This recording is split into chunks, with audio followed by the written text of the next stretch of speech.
You are not going to believe this story. It's got a roadside mystery, a crazy high-speed crash, and a cure that is frankly unbelievable. Strap in, because this is a wild one. And hey, while you're here, do me a favor and hit that like and subscribe button. Let's get into it. So let's just start with this quote from Rudy Giuliani himself. We're talking about an impact so insane, it actually fractured his spine. But believe it or not, the crash isn't even the weirdest part of the story. So let's break down this absolutely bonkers chain of events because you need to hear this. Okay, so it all kicks off on a Saturday night. Giuliani and his spokesperson, Ted Goodman, are just driving along Interstate 93 when they see something that makes them hit the brakes. They spot a woman on the shoulder, and she's not just standing there, she's frantically waving this white piece of cloth. I mean, she clearly looks like she's in some serious, serious trouble. So of course, they pull over, she runs up to their car, totally panicked, and says she's a victim of domestic abuse.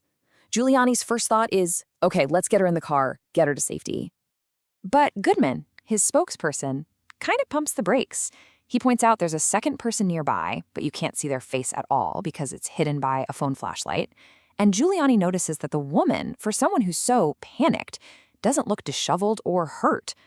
The whole thing just felt weird. Like maybe this was some kind of setup. So instead of letting her in the car, they call 911. And this, right here, is the first major plot twist. When the cops show up, they tell Giuliani that all the evidence, we're talking hair, skin, even blood under the woman's nails, suggested that she was actually the attacker and the man was the one being abused. So they give their statements to the police. The situation is handled, and they figure the drama is over for the night. They even pose for a few photos with the first responders. They get back in their car, pull onto the highway, and probably think, wow, what a night. Did our good deed for the day. Yeah, not so fast. Just moments later, bam. A car just plows into their rear bumper. And we're not talking a little fender bender. Giuliani estimates it was going full highway speed, somewhere between 70 and 80 miles per hour. The impact was just violent.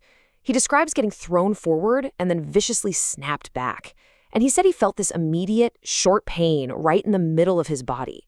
He literally said he couldn't even move. And the damage report from the hospital, it was no joke. The big one was a fractured thoracic vertebrae, which in plain English is a broken back.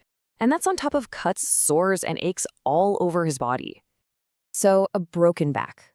You'd think the recovery would involve a whole team of doctors, physical therapy, maybe surgery, right? Well, this is where the story goes from being a wild ride to just plain bizarre. So you've got this really serious injury, a fractured spine. What do you think the cure was? Months in a brace? Pain medication? Nope. According to Rudy Giuliani, it wasn't anything traditional at all. I'm not making this up. You heard that right. He claims that when Donald Trump announced he was going to give him the Presidential Medal of Freedom, his pain just disappeared. Poof, gone.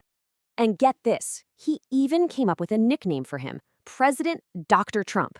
He says this is actually the second time Trump has magically cured him.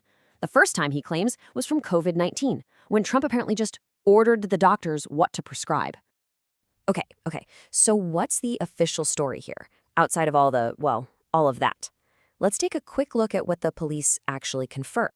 The New Hampshire State Police basically confirmed the timeline. Yep, Giuliani stopped to help. Yep, he was rear-ended after he drove away. And the other driver? A 19-year-old girl who they don't think had anything to do with that first roadside incident. The crash itself is still under investigation. So what do we even make of all this? Is this just a really unfortunate case of a Good Samaritan act taking a dangerous turn? Or is this, hands down, one of the most bizarre political side stories we have heard in a very, very long time? Seriously, I need to know, what was the wildest part for you? The domestic dispute twist, the high-speed crash, or the miraculous cure? I honestly can't pick one. Drop your thoughts in the comments below and make sure you're subscribed for more explainers that try to make sense of the unbelievable.